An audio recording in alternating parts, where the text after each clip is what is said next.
Yeah, Travis, it obviously isn't the ending to the season that the Red Raiders were hoping for. The offense struggled early without NAIA Player of the Year Tyson Quema. Now, Blake Fryer did settle in and lead 2 touchdown drives, and the defense kept the game close early, but ultimately the Red Raiders couldn't keep up with the high-powered Lindsey Wilson attack. Now, it's not the national championship that they were hoping for, but this senior class has left a lasting legacy at Northwestern. Welcome back. Every successful basketball team has a great point guard, someone who runs the offense and puts their teammates in the best positions to score.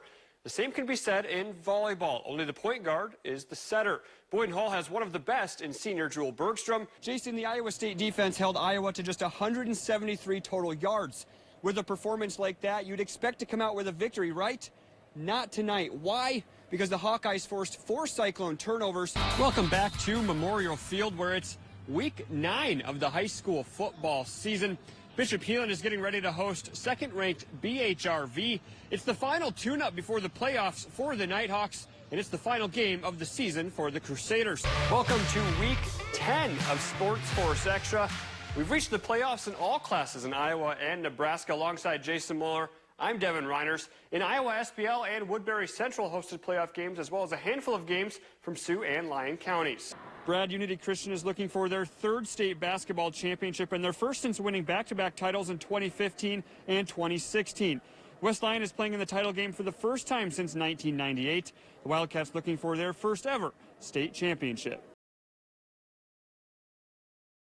Yeah, Matt and Stella, this might be one of the most anticipated opening days in recent years, as last season was lost due to the pandemic. Now I'm joined here by the manager of the Sioux City Explorers, Steve Montgomery. Mongo, after 20 months of no baseball, just what's it been like for you to be back here with the guys and getting ready to open a season? Well, obviously a good buzz. I mean, you know, you take 20 months off, unprecedented times, so there's a buzz about in that clubhouse, and everyone's itching to get ready. And what was it like for you last summer not being here and not playing a baseball season? It was strange. I mean, the first time since I've been 19, and I haven't put baseball pants on in a summer, so it was very, very strange. You know, something I wasn't used to, but it just makes this year all that more special. There's a lot of hype coming into the season because there's a lot of familiar names back this year. Michael Lang, Nate Sampson, Jose Sermo, just to name a few.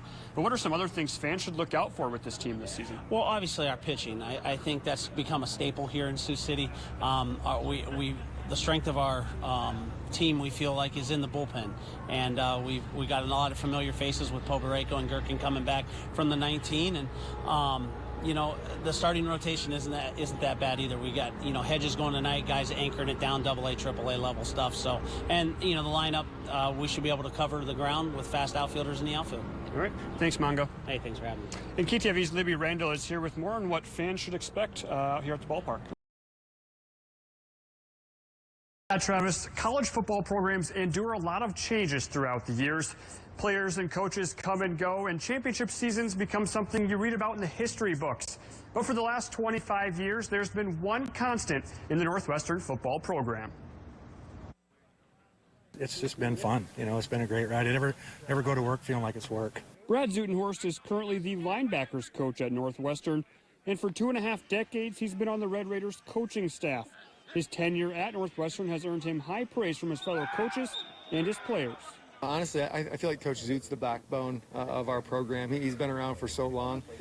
He was coaching when I played, and you know, every player that plays at Northwestern loves Coach Zoot.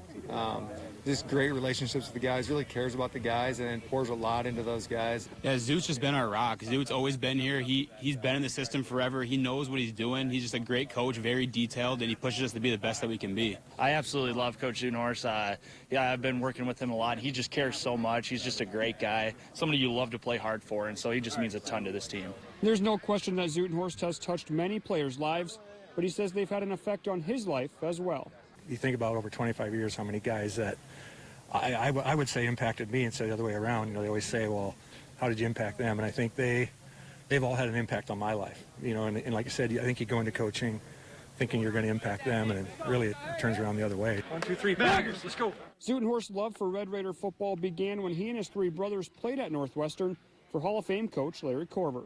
Myself and 3 brothers all played, so kind of been around it since the 70s when they were in the playoffs and actually in the national championship game 2 years in a row. I had an older brother played, and I played in the national championship game in '79. I have a younger brother playing in the '80s, so kind of been around it for a long time. Now, as Northwestern prepares to take on Lindsey Wilson in Monday's championship game, Zutenhorst says he wouldn't want to be doing anything else. It kind of means the world to me. Like it's been my life since my oldest brother started going, playing in the early '70s, and just been around it for a long time. So, yeah, I wouldn't trade any of those days or any of that time for anything else. It's been great.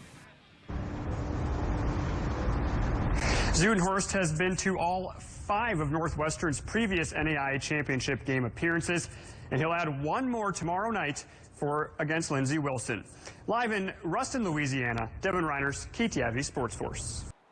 After the Texas Ironman competition was postponed because of COVID-19, Charlotte Koima of Sioux Center came up with an idea to complete the competition virtually. She turned to Facebook to make it happen. In one of our Texas Ironman groups, I threw it out there and said, hey, does anybody want to do this virtually?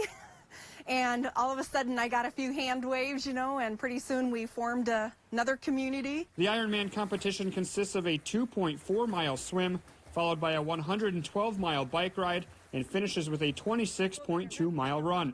That's a total of 140.6 miles. You're required to finish the competition in under 17 hours. Koima finished in 16 hours and 39 minutes. My feet were on fire. I wanted to get off my feet. That was my number one thing, but just more of a relief that I did it. Koima used a friend's pool to complete the swim. For the bike portion, she used a program from her garage that has the actual Ironman course on it, which provides resistance to simulate elevation changes. Then she finished with a run through the Dordt Prairie. She says completing the race from home was more challenging mentally than physically. Not having the atmosphere of a race with all the spectators, the cheering, the camaraderie between people that you would run with, and just talking and learning more to kind of take your mind off. Koima also says the end of the race was a much different experience than any other race she's ever ran. The finish line is huge to get all of that energy and emotion, and my finish line was pretty much like, where's the line? And when do I stop my watch? Koima started training for this year's Ironman competition back in January. In Sioux Center, Devin Reiners, KTIV Sports Force.